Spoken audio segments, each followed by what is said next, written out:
সুপ্রিয় শিক্ষার্থী বন্ধুরা, আশা করি তোমরা সকলে ভালো আছো, সুস্থ আছো।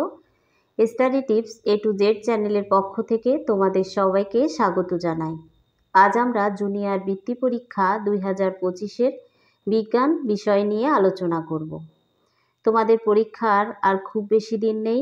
এখন থেকেই তোমরা যদি সুন্দরভাবে প্রস্তুতি নাও, প্রত্যেকটা সাবজেক্টের সাজেশন ফলো করো, তাহলে এখন থেকেই নিজেকে তৈরি করতে পারবে এবং পরীক্ষায় কাঙ্ক্ষিত সাফল্যে পৌঁছাতে পারবে। আমাদের চ্যানেলে তোমাদের সকল বিষয়ের সাজেশন কিছু কিছু দেয়া হয়েছে, কিছু কিছু দেয়া হবে। তোমরা তোমাদের সাজেশনগুলো দেখে নিতে পারো এবং পরবর্তীতে আরও বিস্তারিত জানতে বা বিভিন্ন বিষয়ের সাজেশন পেতে চ্যানেলটি সাবস্ক্রাইব করে চ্যানেলটির সঙ্গেই থেকো। তোমরা যদি আমাদের এই সাজেশন মোতাবেক পড়াশোনা করো, আশা করি তোমাদের পরীক্ষায় অবশ্যই ভালো ফলাফল হবে, তোমরা তোমাদের কাঙ্ক্ষিত সাফল্যে পৌঁছাতে পারবে। এখন এসো আমরা বিজ্ঞানের সাজেশনটা মন দিয়ে দেখি। প্রথমে আছে প্রাণী জগতের শ্রেণীবিন্যাস। এখানে প্রয়োগমূলকে আছে 1. আর্থ্রোপোডা পর্বের প্রাণীদের বৈশিষ্ট্য ব্যাখ্যা করো। 2. একাইনোডার্মাটা পর্বের বৈশিষ্ট্য ব্যাখ্যা করো। 3. নেমাটোডা পর্বের বৈশিষ্ট্য ব্যাখ্যা করো। 4. কর্ডাটা পর্বের সাধারণ বৈশিষ্ট্য ব্যাখ্যা করো। 5. নিডারিয়া পর্বের বৈশিষ্ট্য ব্যাখ্যা করো। এখন প্রাণী জগতের শ্রেণীবিন্যাসের উচ্চতর দক্ষতামূলক। 1. কর্ডাটা পর্বের উপপর্বগুলো তুলনামূলক আলোচনা করো। 2. প্লাটিহেলমিনথিস পর্ব এবং অ্যানিলিডা পর্বের প্রাণীর পরস্পর হতে বিশ্লেষণ করো। 3. অ্যানিলিডা, আর্থ্রোপোডা ও স্তন্যপায়ী প্রাণীদের সাধারণ বৈশিষ্ট্য তুলনা করো। 4. কর্ডাটা পর্বের উপপর্বগুলো সাধারণ বৈশিষ্ট্য আলোচনা করো।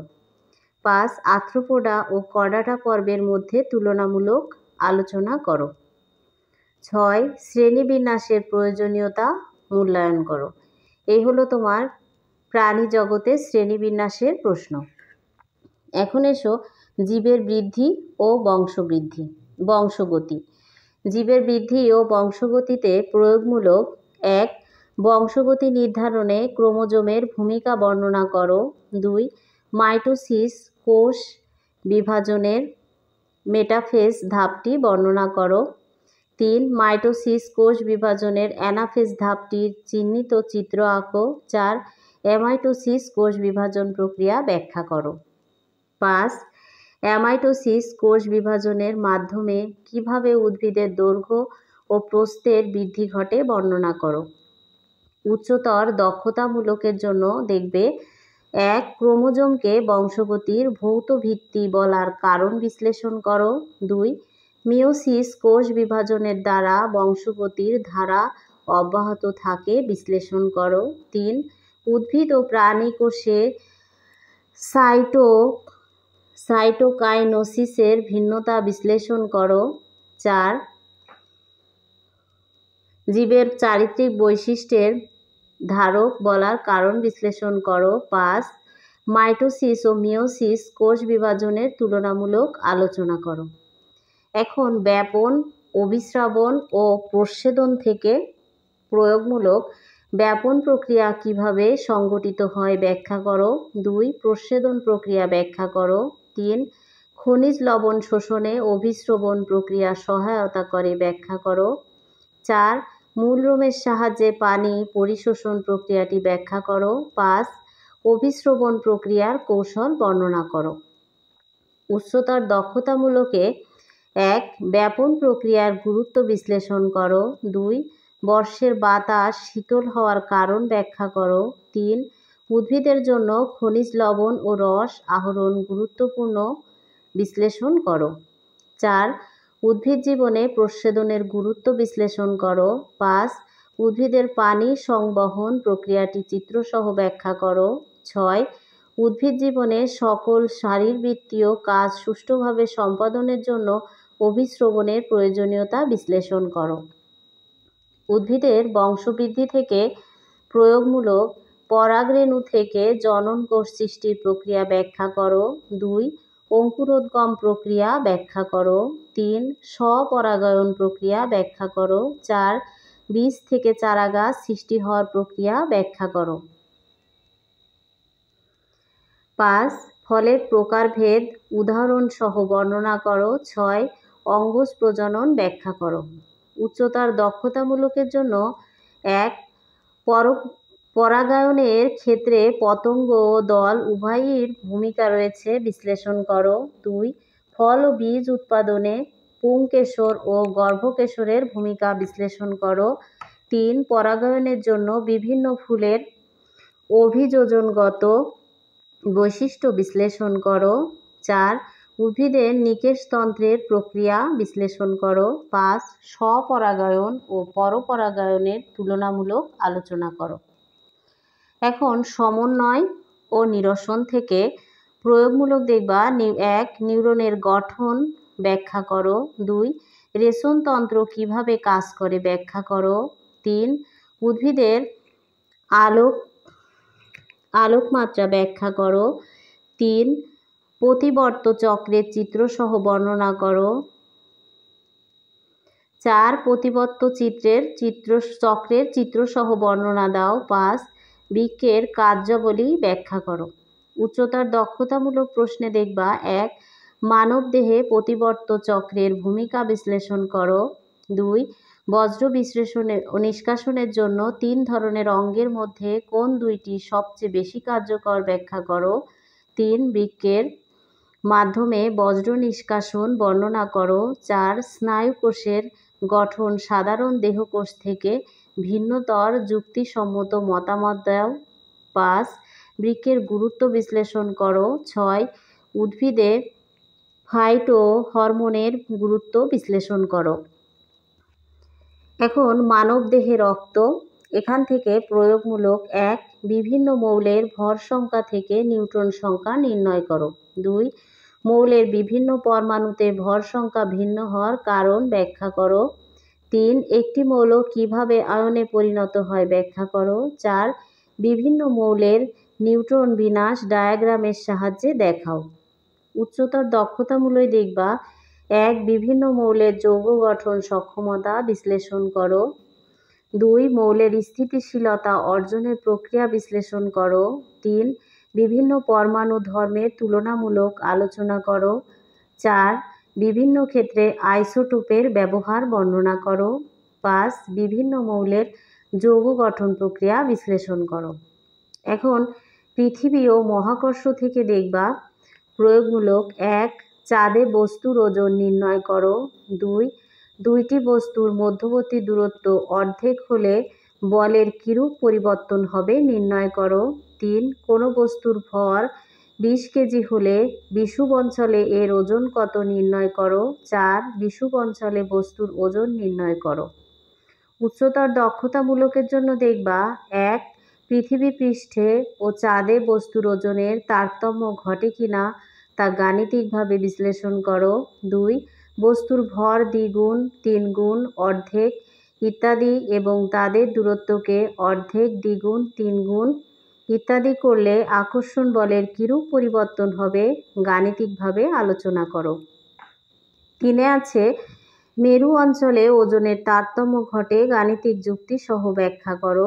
4 একই উচ্চতা থেকে ভিন্ন ভরের বস্তু ছেড়ে দিলে একই সময়ে মাটিতে পতিত হবে কিনা তা যুক্তি সহকারে বিশ্লেষণ করো। রাসায়নিক বিক্রিয়া। প্রয়োগমূলকে আছে দহন বিক্রিয়া ব্যাখ্যা করো। 2 রাসায়নিক বিক্রিয়ায় তাপ শক্তি রূপান্তর বর্ণনা করো। 3 রাসায়নিক বিক্রিয়ার পূর্বে ও পরে পরমাণুর সংখ্যা সমান থাকে দেখাও।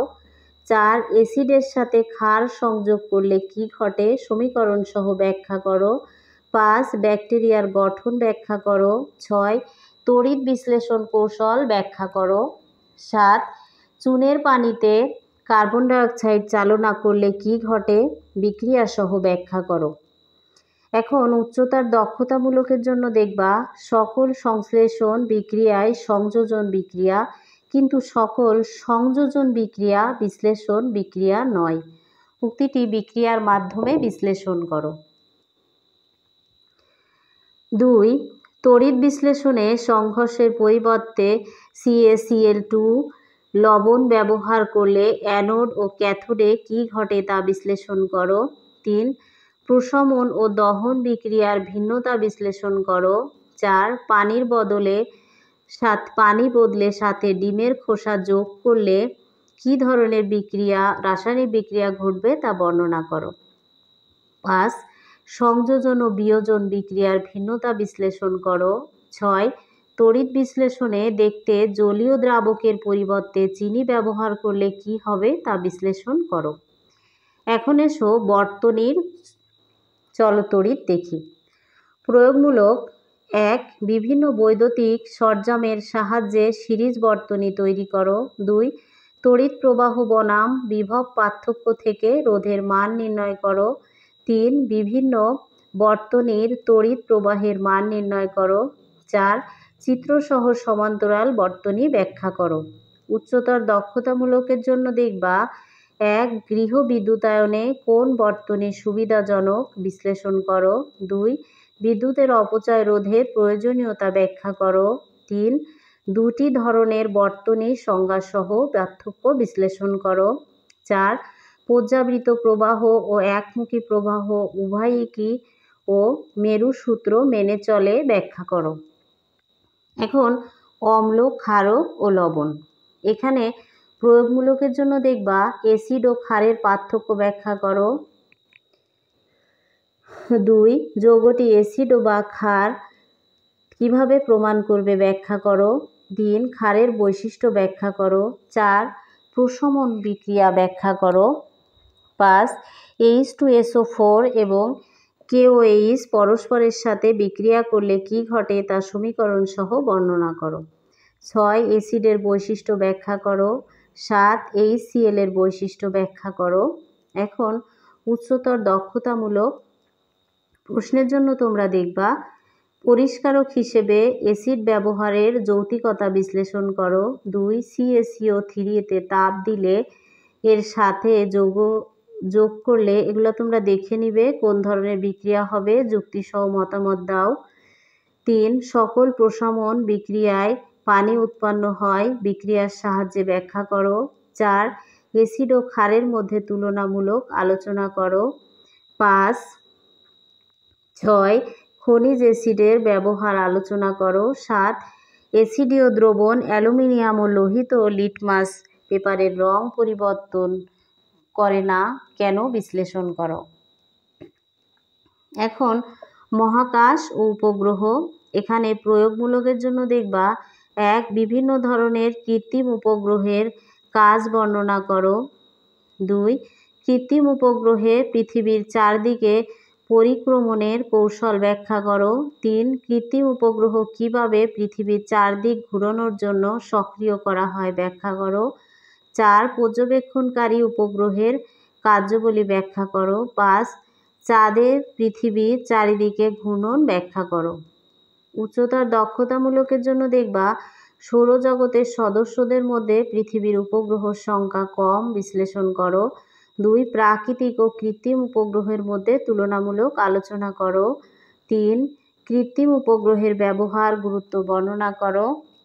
4. পরিবেশ দূষণ রোধ ও ফসল উৎপাদনে উপগ্রহ কিভাবে কাজ করে থাকে ব্যাখ্যা করো। 5. সূর্য, পৃথিবী ও চাঁদের মধ্যে তুলনামূলক আলোচনা করো। খাদ্য ও পুষ্টিতে প্রয়োগমূলকে দেখবা স্কারভি রোগের কারণ ও প্রতিকার ব্যাখ্যা করো। 2. 40 গ্রাম শর্করা থেকে কত কিলো ক্যালোরি শক্তি উৎপন্ন হবে তা নির্ণয় করো। 3. আমিষ জাতীয় খাবারের অভাবে শিশুদের কী রোগ দেখা দেয় ব্যাখ্যা করো। 4. ভিটামিন ও স্নেহ জাতীয় খাবারের গুরুত্ব ব্যাখ্যা করো।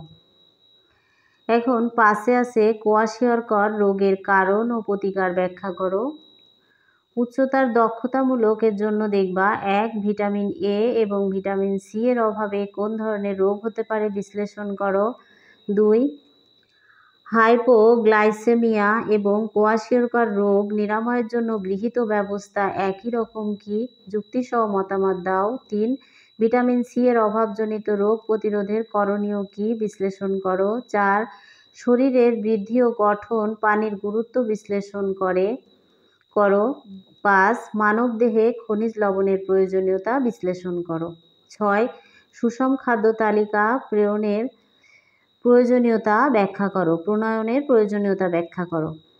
প্রয়োগমূলক পরিবেশ ও বাস্তুতন্ত্রে প্রয়োগমূলক হচ্ছে খাদ্য জাল চিত্রসহ ব্যাখ্যা করো। 2 সুন্দরবনের বাস্তুতন্ত্র ব্যাখ্যা করো। 3 খাদ্য শৃঙ্খলে শক্তি প্রবাহ পদ্ধতি ব্যাখ্যা করো।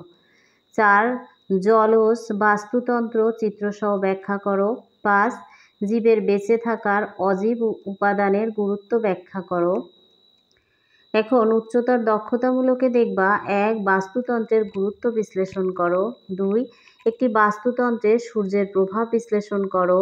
3 বাস্তুতন্ত্রের জীব উপাদানগুলোর ভূমিকা বিশ্লেষণ করো। 4 বিভিন্ন বাস্তুতন্ত্রের পুষ্টি প্রবাহ বিশ্লেষণ করো। 5 পরিবেশ এবং বাস্তুতন্ত্রের পরিবেশের ভারসাম্য রক্ষায় গুরুত্বপূর্ণ ভূমিকা পালন করে ব্যাখ্যা করো। 6 প্রকৃতিতে বিয়োজকের ভূমিকা বিশ্লেষণ করো।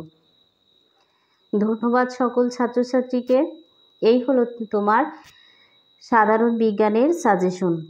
আশা করি তোমরা সম্পূর্ণ মনোযোগের সাথে ভিডিওটি দেখবে। আর সাজেশনটি আমি খুব সুন্দর করে সাজিয়ে দিয়েছি। তোমরা সাজেশনটি যেমন শুনবে এবং মনোযোগের সাথে দেখবে